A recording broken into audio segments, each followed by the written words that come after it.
Hey, what's up, everybody? Welcome to the Rock and Roll James YouTube channel. Man, I am excited. I've been going into my archives and I found this amazing interview with Abraham Quintanilla Jr., that's Selena's dad.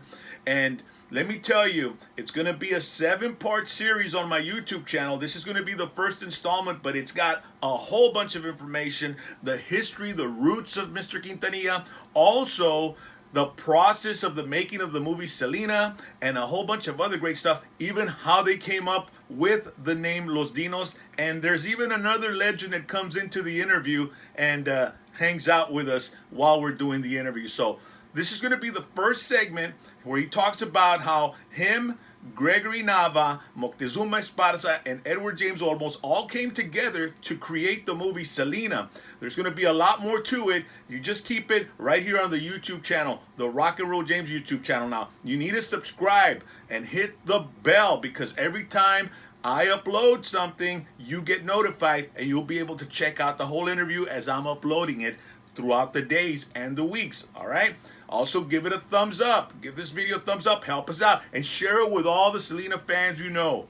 I'm Rock and Roll James, and I appreciate your support. This is the Rock and Roll James YouTube channel, and here's that interview. It's awesome. You know, cuando yo primero fui para Hollywood a hablar con alguien, porque yo quería hacer la historia de Selena. Entonces, you know, Hollywood is a small community in the music industry, or the movies, ¿verdad? Yeah. Entonces, pues, se esparramó la palabra, ¿verdad? El papá de Selena. Y como la muerte de Selena causó mucha publicidad en los medios. Entonces, pues que el papá de Selena is in town, you know, trying to find somebody to do the movie. And so I started getting all kinds of calls, you know, when I get... You know, that was a totally different realm from what you were used to. You went into an industry over there where, boy, I mean, you never know what can happen. I mean, there's a lot of big-time players over there, and you went in there, and... The first person that I talked to se llamaba Michael Solomon, de Paramount Pictures.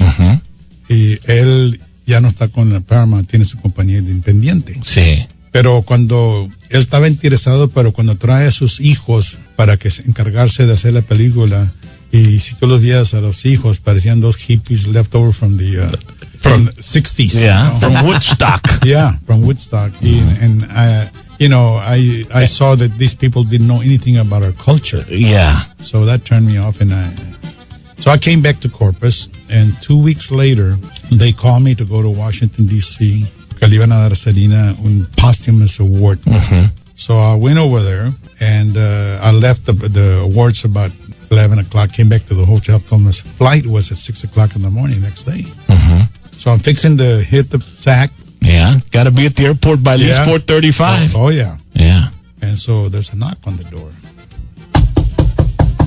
Yeah, and so I go through the peephole, and I said, "Oh, that man sure looks like that actor Eddie Olmos." Holy smoke! Yeah. So then I looked again, and I said, "Wow, it is Eddie Olmos." So I opened the door, y dice, "Mr. Quintanilla." No, dijo, Mr. Quintanilla. Mr. Quintanilla.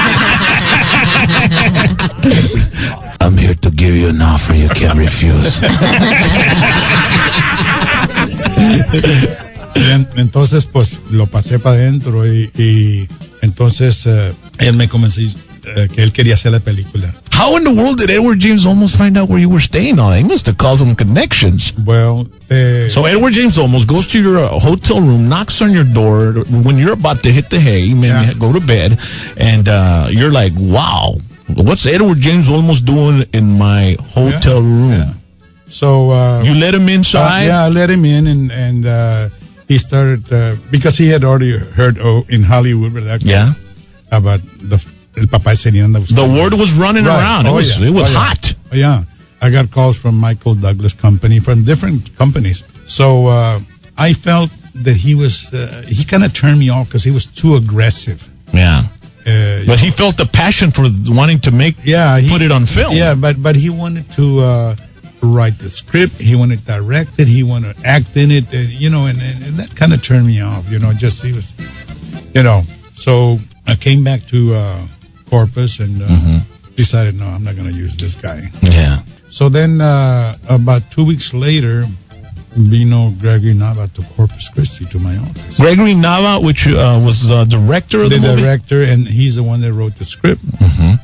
And he came into my office, and for about 30 minutes, he bragged about how good it was. That turned me off, too. Yeah. This guy's got one big ego problem. Well, but actually, I think what they wanted to do was win you over.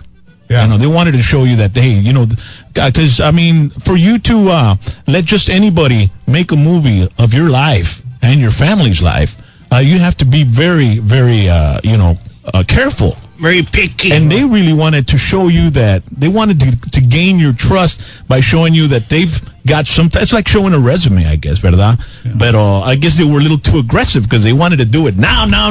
Let's do it. So then I decided, no, this is not the guy. Mm-hmm.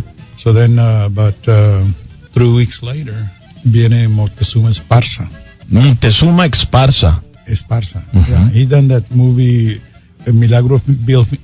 ¿Cómo se llama? Milagro Beanfield. That was a Robert Redford movie. Right. Yeah. Él hizo un He directed it? Well, no, he was a producer. A producer. With Robert Redford. Mm-hmm. And con Moctezuma Esparza me sentí un poco más, because I had... You were more comfortable with him. Yeah, I had read about him. We kind of have a similar backgrounds. Mm-hmm. I was raised in the streets. He was too, and he was kind of radical. And he was. So you all shared some history of each other, right? And you kind of felt a connection with him. You said, this might be the guy to do it, right? Uh-huh. So then I called our lawyer in California, Peter Lopez, and told him to draw up a joint venture agreement. Uh-huh. Y así empezamos, ¿verdad? Entonces, cuando ya se firmaron los contratos, Moctezuma Esparza flies to Corpus Christi, and who does it bring? Gregory Nava. They pulled the fast one on you. This is fascinating. They pulled the fast one on you. They were all in cahoots. Yeah, look, first I'll try him, and if I don't work, you try him, and if I don't work, we'll send Montezuma. And you know what probably happened? Edward James Olmos, Gregory Nava, let me get to that. They went and they studied you. Let me get and to then they that. went and told this guy, platícale de esta onda. I don't know. Entonces, those guys are actors, man. Yeah. So entonces, cuando llegó con Gregory Nava, I took Moctezuma outside the office and I said, I don't want this guy. That guy probably thought he was going to get whacked outside. That's straight out of The Godfather, man. So then you took him outside. Yeah, ¿Lo sacaste de la oreja o qué, Abraham? Yeah. So le dije, I don't want this guy. This guy's got a big ego problem. And Moctezuma started laughing. And dice Quintanilla, in Hollywood, todos tienen ego problem. but this is the right guy because conoce la cultura de nosotros. Yeah. Es Chicano. Sí. So he finally convinced me, and we gave the job to Gregory Nava. Hey, I hope you all enjoyed this nice little interview with Abraham Quintanilla Jr. Don't forget to give it a thumbs up and also subscribe because I've got more of this interview that I'm going to be uploading. So when you subscribe and you hit that little bell, you'll be the first notified when I upload the rest of this awesome interview with Abraham Quintanilla Jr. Thanks for watching the Rock and Roll James YouTube channel.